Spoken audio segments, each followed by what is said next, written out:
Hi class, today we're going to talk about how do we implement those mathematical format operations research models into Excel and use the Excel add-in called Solver to solve the models. So the software we use is called the Spreadsheet Solver. I think it is a standard add-in for most of those Excel programs. If you have Excel, you just need to add it, load it, and you will be able to see it. I'll show you in a few minutes when we open an Excel spreadsheet how to add that. So the solver was created by a company that also have some other products like listed here. And the company name is Frontline Systems. And their website is listed here, 3w.solver.com. You can visit to take a look. And if you run into technical problems for Solver, you can give them a call or chat online to get some technical support. There are some other softwares packages that are also available there to solve operations research models, such as the ones I listed here. And many of them are more sophisticated OR focused softwares. The reason we use spreadsheet solver is that the Excel spreadsheet is a tool of today's business. Every company uses Excel. They may not have those specialized software packages, but all of them have Excel. Also, another important reason is that the database the companies use can always output data into Excel format. And when we have data in Excel format, and when the decision makers are used to to read data in Excel format and use data in that format to make decisions, it makes sense that we also build models in Excel and use Excel to solve them problems so that the solution is also in Excel format readily available for the decision makers to review and make recommendations.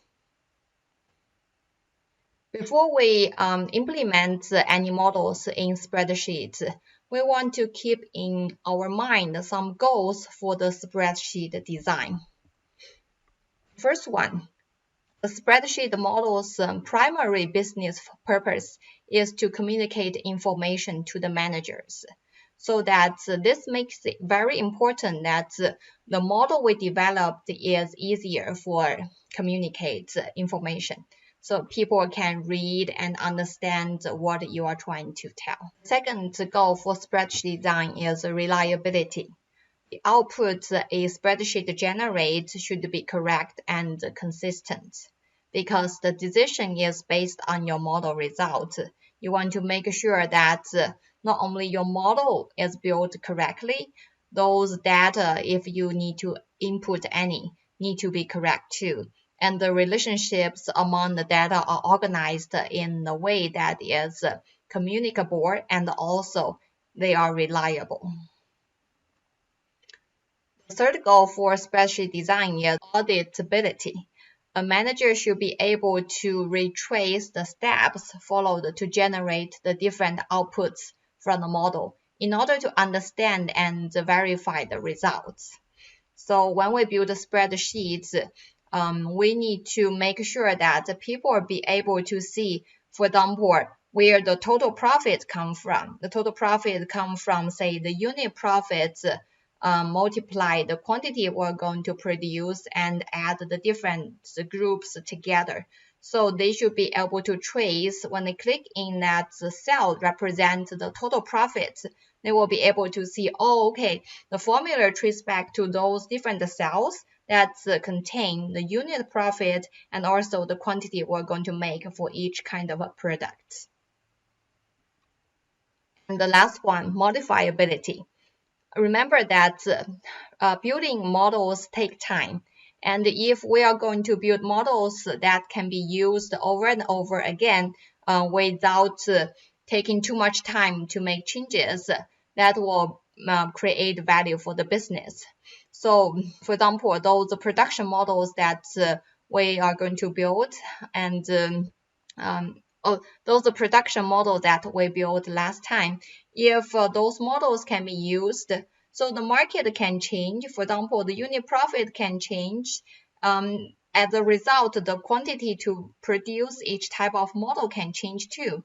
But when we build a model, if we keep this in mind, we can build a model that's modifiable. So later, when the unit profit change, all we need to do is go back to our model and just to change those a few cells that include the unit profit and click rerun the model, then we will get the result. So we don't want to build a new model every time. And also we want to make the job to modify a model to suit new situations as easy as possible. So that includes some technique that indicates some strategies, some techniques we're going to practice and to make sure we make the job easier when we need to modify existing model to solve new problems. So with those goals in mind, there are some general guidelines that we want to follow when we design our spreadsheet models. And those guidelines help us achieve those goals. The first one, we organize the data first. So to communicate with outsiders, decision makers, we organize the data in a logical format. Then we build our model around those data. And we do not embed the numerical constants in formulas. For example, if our total profit is unit profit A multiply the quantity we're going to produce for the first type of product plus unit profit 2 multiply the quantity that we're going to produce for the second type of product plus unit profit 3 multiply the quantity that we're going to produce for the third product. We're going to, all those 6 values that I mentioned in this formula, we need to refer them to individual cells. In other words, we're going to have 6 different cells in spreadsheet that embed those values, and then we're going to refer to them in our formula so that later if one of the unit profit change, we're going to go to that specific cell that contains that unit profit to change it, not going to our formulas to change those values. Okay, so this is really important to make the model modifiable and also easier for people to trace back. Say, okay, when they click in this formula, it refers to some cells that are easier to track. Usually for those cells, we will have headings, we will have maybe notes, so people know what they are. We won't put just like a value there. We won't type in the formula, say the total profit equals to, say, 350 multiply a cell, that's the quantity to produce, plus 300 multiply another cell. So this is 350 and this 300 representing the unit profit. We're going to put them in 2 separate cells and refer to them.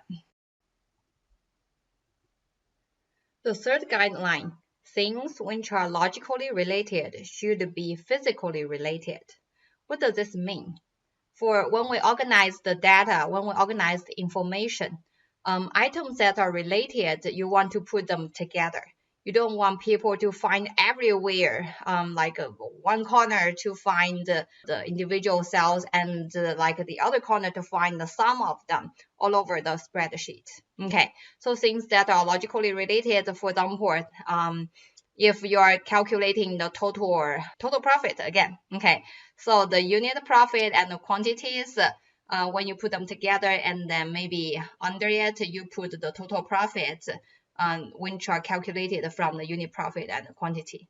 When you are calculating, say, like the total profit equals to be the total revenue subtract the total cost, then you want to put the revenues, the cost, and the profits somewhat closer, so that when people try to find out, okay, so the profit is calculated using this part, subtract this part equals to here. So they don't have to find all over the spreadsheet for specific values that are related. And if you are calculating the sum of a whole column, Then the sum can be like placed just under that column. So when people click into that formula, see, okay, this is the sum of, say, the total cost.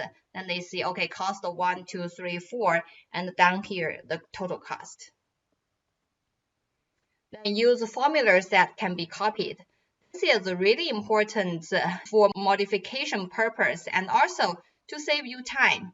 You see, when we have formulas that we can just drag and copy to, say, the next row, the next several rows, or drag to the next columns, it saves us a lot of time. And then the column rows total should be close to the column rows being totaled. So this is again related to the third one. Because they are logically related, then you want them to be close.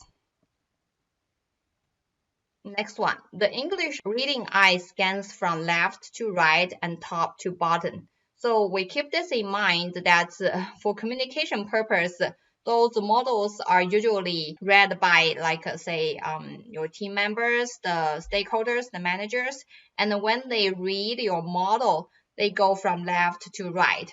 So if you are calculating the total profit, you put the total revenue, say, from on the left part, then the total cost in the middle part, and the total profit on the right.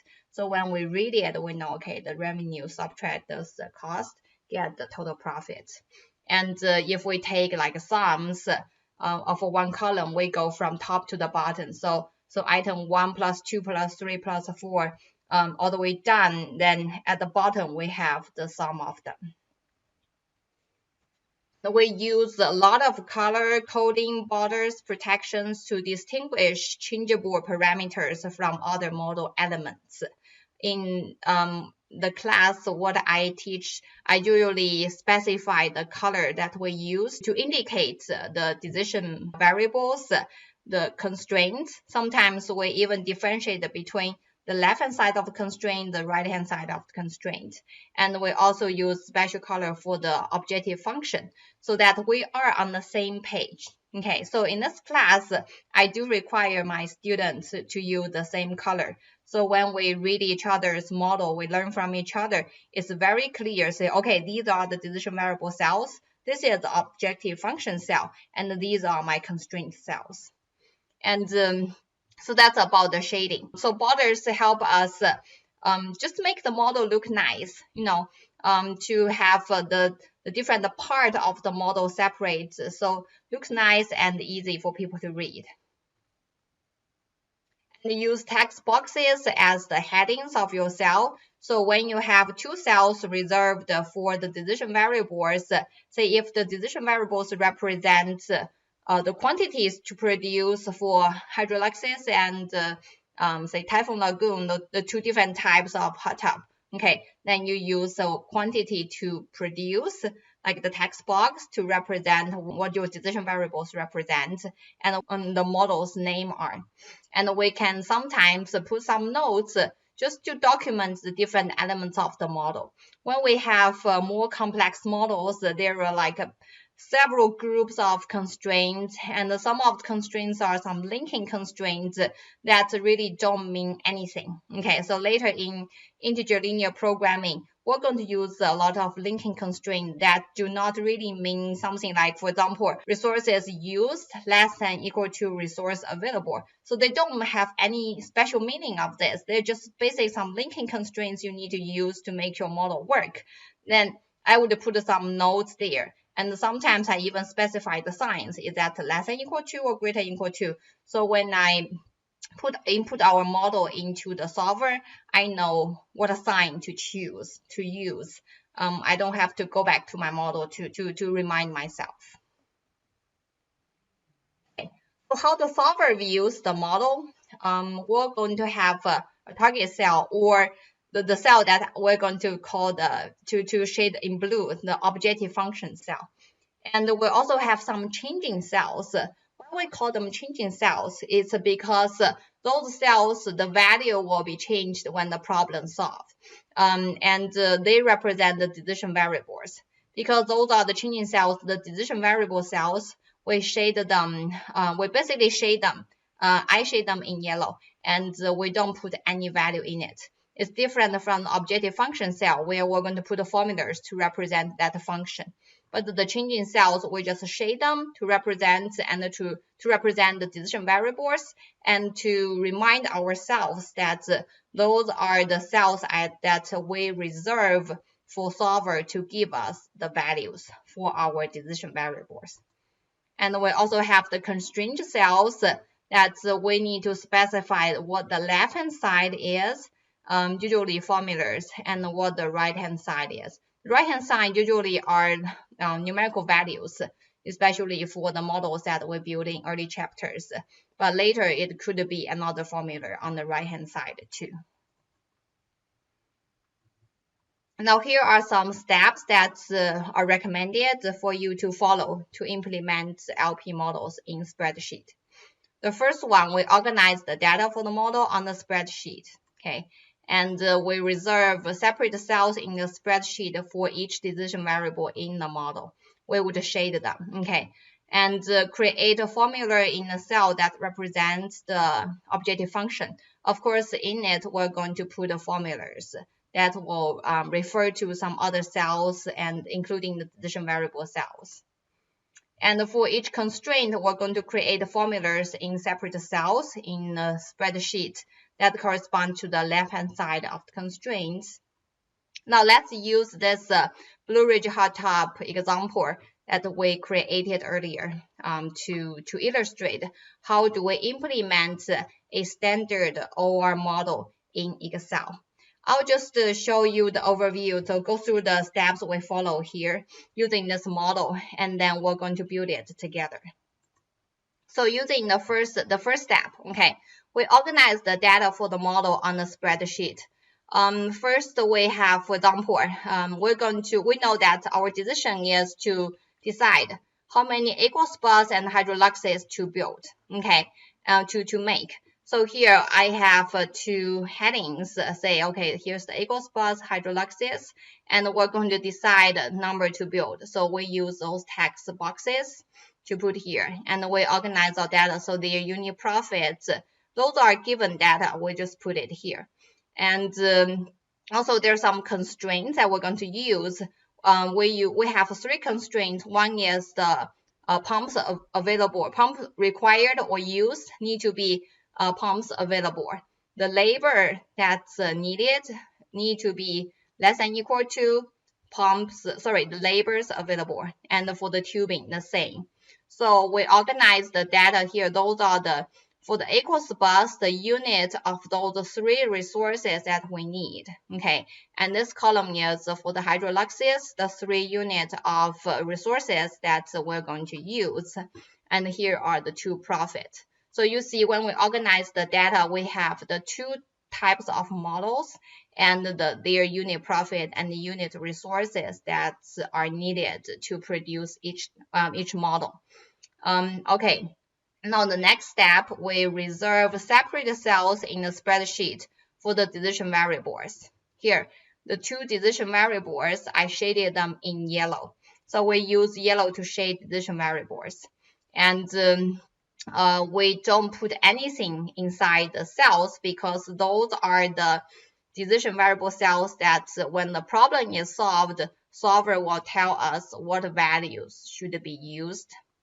Okay, so we leave them blank but shade them to remind us these 2 cells are my decision variable cells. Next, we're going to create a formula in a cell in the spreadsheet that corresponds to the objective function. If you recall, our objective function is to maximize the total profit, which is the sum product, meaning you take you multiply them together and then sum. So that's the sum product.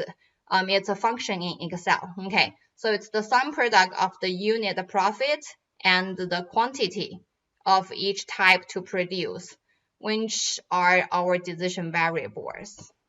So we're going to put that as a formula in this objective function cell. Okay, so we would type it equals to this cell here plus multiply this cell plus this cell multiply this cell. Or later we're going to use, when we introduce the sum product formula, we can do sum product of this row and this row here. Okay, so this is our function. You see that we only put this formula part here. We don't have the maximize defined in the formula. That's something we're going to define in solver later. So basically, we only put that formula part. We're going to tell solver whether we're going to minimize or maximize later. In the same way, we're going to put the formulas for the left-hand side of our constraints. Okay, we had 3 constraints, and they are very similar format. Okay, so they are all of them are the unit resource needed multiply the quantity, which is the decision variable 1, plus the units required for the second type multiply the second type of product, how many of them to produce. So if you look at the left hand side, it's the sum product of the unit of resource needed and the quantity of the 2 types of product to produce. So the formulas are the same here. Okay, and since the formulas are the same formats, we can just use, remember there's one guideline we say when we can use function that can be copyable, then we will prefer to use it. So since those formulas are really in the same format, it's basically this row, the sum product of this row and the corresponding row. We're going to just put, look at here, okay? Need to change my mouse to laser point here. So we put a $sign before this row number here to fix this row. Because when we copy the formula, we don't want our decision variable row to shift. But we do want the unit resource needed row to shift down. So when we have this formula here, we put the $sign before the number.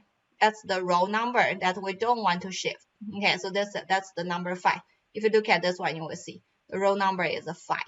So we put the row number here, and when we drag down this formula, then the formula will be copied, and this row will be fixed, but the unit of constraint needed row will be shifted accordingly. Okay. Now, when I'm going to introduce that formula, that's the sum product formula to replace what we put here. You will find this formula very helpful because it's very easy to use, very useful. You will find this formula very useful later because here we have 4 cells, right? It's not too difficult or too time consuming to type each of them in. But imagine if we are thinking about 100 different type of products and multiply their individual profit and solve them together. You're going to type like 200 cells. But if we use the sum product function, we mainly need to specify, okay, it's this whole row and this entire row. Take their sum product. They will just multiply the individual columns and then add them together. Okay, so we can use the sum product function to do the same thing, but save a lot of time. And the same here for the constraint, we can use the sum product of this row and this row. And you see, I put the $sign before the row number again. So I'm telling Excel that I'm going to fix this row. Don't shift it when I copy this formula down. So when I drag it down, this row will be fixed here, but this row will be shifted accordingly, and so on. Okay, and then we're going to just implement them in solver. We're going to specify what our decision variables are, what our objective function is, and what the left-hand side of the constraint, what the left-hand side constraint is. So the objective function, we would when we click here, we'll put here, and when we go to the decision variables, we're going to click in those 2 cells, and then for the make sure that For example, the objective function, we're going to specify, are we going to maximize it, minimize it, or we want it just to achieve a certain value. And then for the, say, the decision variables, we click in, and then we're going to go to the constraints or specify the left hand side is this column and the right hand side is this column, and what sign do we use? We change this one. Here it's less than equal to. Some cases could be greater than equal to, sometimes can be equal to. Okay, so with this, we're going to, I'm going to help you implement this model. So let's go to Excel. So if you need to pause the video and get your Excel ready, pause it and have your Excel open and create a new blank file. Then go to the file, go to the options, and then go to the add-ins. And in the add-in, you will see that we have, I have analytical solver, and you should have Excel solver. Analytics solver adding. Yeah, I have an analytics solver, but if you don't have the analytics solver installed, you can click on the Excel solver and here. So just like click go, and then you will have this small window here. You would have the solver adding. Okay, so click on it. I'm also going to click my analytics solver. Click and OK. Then you will see that Excel solver will be added. Then once you have that adding under the add-ins, sometimes depending on which version you are going to use, depending on which version of Excel you are using, it could be under data or it could be under the add-in. You will have this solver available there. The Premium Solver 2020 has some problem with Excel 2000, I think 2016 version. For example, mine does not work. When I click on it, it does not have any response. I contacted the frontline solver company and they said there's some bug in it. So they are still trying to work with it. And if you have an older version of solver in Excel add-in, or if your Excel is older version, it may work. You don't need to purchase that analytic solver. Okay, so you may have like just a solver here. You click, it will have some window open. So mine has the analytic solver because my Excel adding solver, the very basic solver, does not work on mine. So I installed the analytic solver and I'm going to use it. But you will see that the function and the way you put your OR model in, it's the same. Okay, so now going back, we're going to use this model here. Okay, I'll go to show you, and the best way to follow for this problem is that if you can have iPads showing this video here while you are working on your computer, have your Excel open on your computer, so you can follow on your computer and while watching the class video on iPad, and pause the video whenever you need time to finish up what you are doing. Okay, so coming here back, so we have this problem. The problem statement is in some early slides. So basically, we have the blue ridge hot top, and we know that those are the unit profit, the unit of resources needed, and those are the resources available. And we're going to find out how many of the two types of the hot tops this company is trying to produce. So we're going to first input the available data into our Excel first. So we know that the 350 and the 300, those are the unit profit. Okay, so I'm going to just enlarge my view so you can see much better. So those are the unit profits.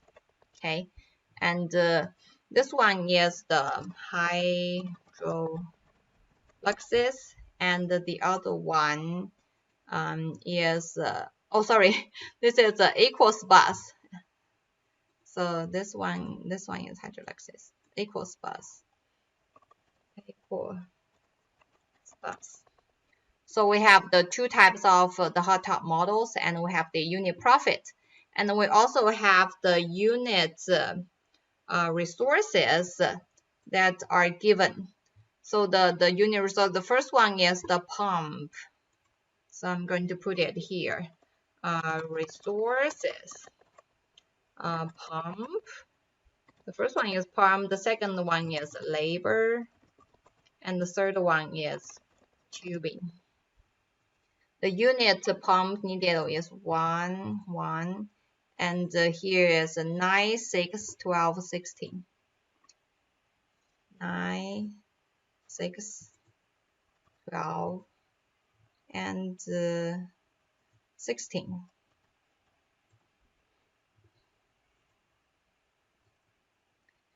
If you look at the problem statement slide we had earlier, what we just put in Excel represent exactly this table here that we use to summarize our data. So you see the first step, we just organize those data in the spreadsheet. We put the data in, and then we will build our model around the data.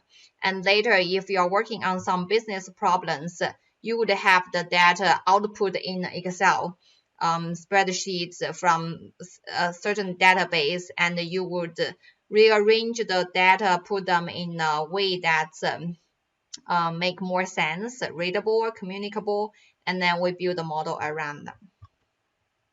Okay, so back to our model here. So we have the resources, and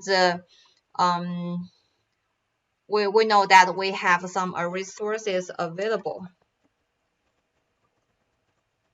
Okay, so from that slide, the resources available are 200, 1566, and 2880. We're going to just put them here. So we have 200 pumps available. We have 1566 unit of labor available, and 2880 feet of tubing available. So these are all the information we have, all the data, all the numerical values we have. Now we put them in spreadsheet. We're going to build our model. So remember that the first step is to reserve some cells for our decision variables. Okay, and I'm going to just shift this cell a little bit, insert a row here. Okay, so we have the unit to produce to represent. Now I'm reserving these two cells. Remember, decision variables use yellow. So I'm reserving those two cells to represent the unit of the two different models to produce. And I'm going to just to add borders for those. Okay, outside borders. So I want to add borders for both cells. So all borders. So these two cells to make it look nicer. So these two are the changing cells representing the decision variables. We're not going to put anything yet. We just shade them to remind us these are my decision variable cells. Now the next, we're going to move to the objective function. So the objective function, if we're going back to our model that we formulated earlier, objective function is to maximize the total profit, which is the sum product of the unit profit and the decision variables row. So coming back here, we're going to put, we said things that are logically related should be physically related. So we have the total profit here, sorry, the unit profit here, we're going to put total profit. Okay, and I'm going to shade this in blue to represent this is my decision, to represent this is my objective function cell. And remember, the objective function is a function, so we're going to put our formulas after that, maximize or minimize. Okay, so the total profit, since already introduced the sum product function, I'm going to put the sum product. Okay, It's the sum product of this row and this row. So when you use the sum product, you select the two rows that you're going to multiply together first and then add together. Now this formula I'm going to use later to copy to use for my constrained cells. So when I copy them, the two decision variables cell will not change. They need to be fixed. Or you can see this entire row is going to be fixed. So I'm going to put a dollar sign before the row number that I'm going to fix. What's the row number? If you look at here, what's the row number? It's the row 3, right? I don't want this row to change. It's the row 3. So I'm going to put dollar sign before this row number. I don't want it to shift. Okay, so click in it. It's this row and this row, sum product. Now I'm going to work on the constraints. These are my right-hand side of the constraints. Remember we say that I read from left to right. So I want my resource available to be on the right. So this is the right-hand side. We do need to have some cells to represent the left-hand side. In this case, it's required. Okay, so we have the resources, the total resources required. They need to be less equal to the resources available. So these three cells we're going to put in the formulas to represent the calculated value of the resources needed or resources required.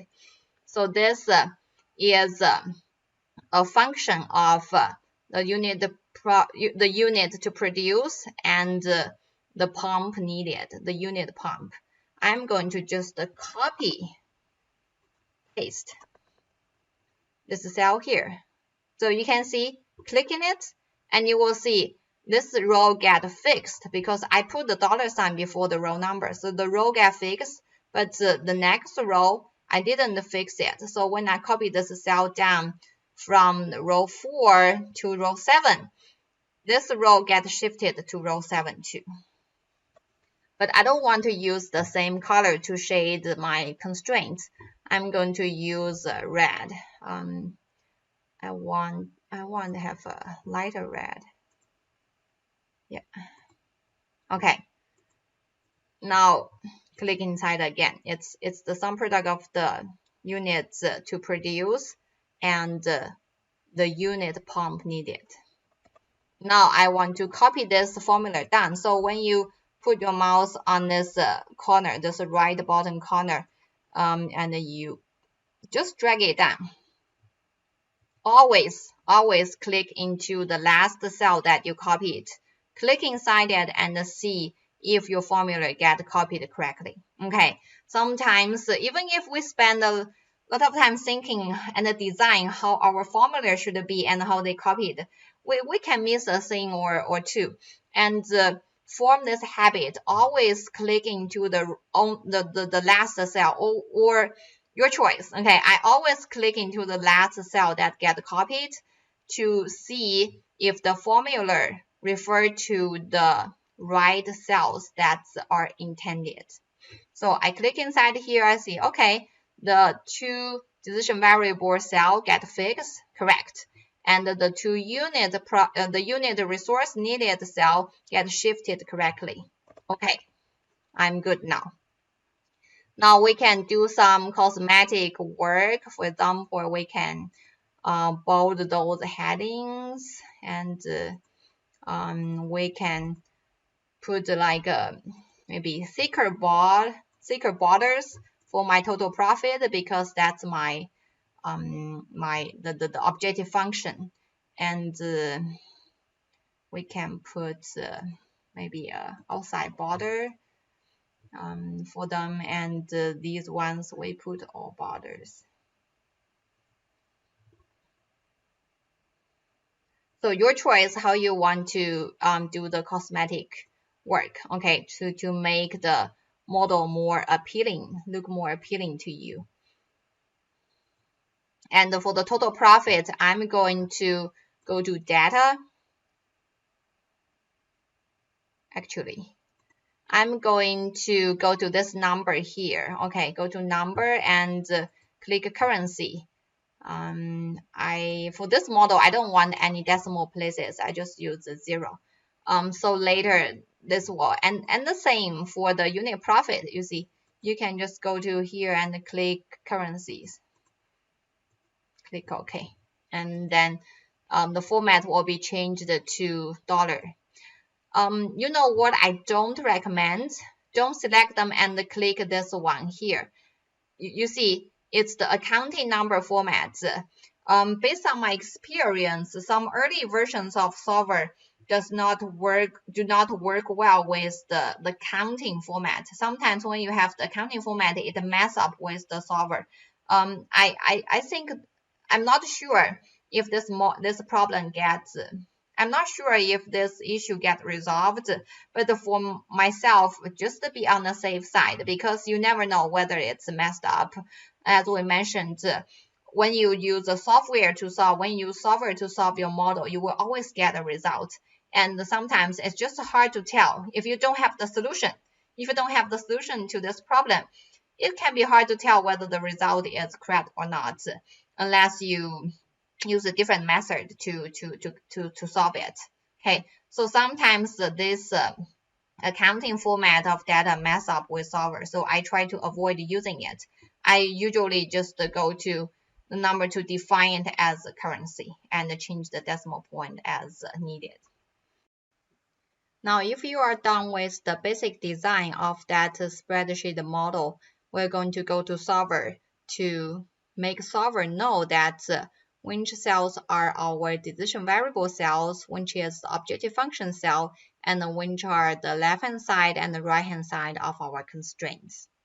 If you are using the basic solver as add in Excel, then you will see once you click on it, you will see a window appearing, something like what I show here in this slide. Okay, but the solver does not work on my Excel. I'm going to show you the analytic solver part if you are using it, but they are very similar. So in my analytic solver, the first step, we're going to define the decision. So the decision, once I click on it, I'm going to just select those ones to tell the analytic solver these are my decision variables. And then we go to objective. So this window would be very similar or almost the same as the one that you see when you use the basic solver. So you are going to specify that set cell, your objective function. Okay, specify that, refer to that cell you reserved for your object function, you shade it as blue, and tell solver whether you are going to maximize or minimize or achieve certain value. So we're going to maximize total profit, default setting. Nothing need to be done. Okay, and then we'll go to define the constraints. So the constraints, you can always specify one constraint at a time. For example, don't follow here, okay? So we can specify this value here is less than equal to this value. So our resource required need to be less than equal to available for the pump. And then say click add, and then click another one. So this less than this one, and this less than equal to this one. But since when we designed this model, we put the resources required together and the resources available together. This can save us some time. We can just go to here, specify this entire column. Okay, so this entire column is less than equal to this entire column. So just the one constraint or represent one group of constraints. They are exactly the same format and they are located together. So you see, when you design spreadsheet, if you can put those group of constraints which take the same format together, then it can save you time to define them in solver window too. Click OK. And then make sure your decision variables are non-negative. Okay, so in my case, I have to put here as a constraint. So add more. So I'm going to specify. So these two are greater than or equal to 0. Click OK. If you have the basic solver, so here, you can just check this box here. You can check this box saying make unconstrained variables non-negative.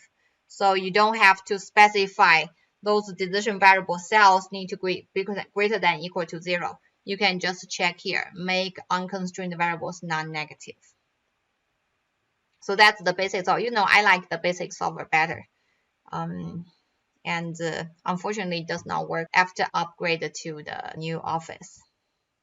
Okay, so we are done, and then you can just so on yours, if you are using the basic solver, what you do is that you would specify everything, and you will be able to see the constraints here. For example, you'll be able to see all those constraints you specified, or as just the one group as we just showed. Okay, just like as this group, there's a whole group, let's equal to this. So you can either do individually or just do one group. And then make sure you check the non-negative constraint and change your method to standard LP. Okay, I think the default is the NLP. We don't use that algorithm. To solve linear programming models, we use standard linear programming algorithm. So make sure you change to it and then click solve. Then your model will be solved and you will be able to see the result. So back to mine, I'm going to just click.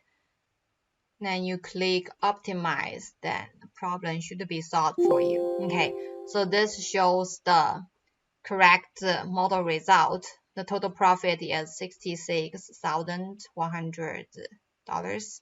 And we're going to produce 122 aqueous bus and 78 hydrolysis.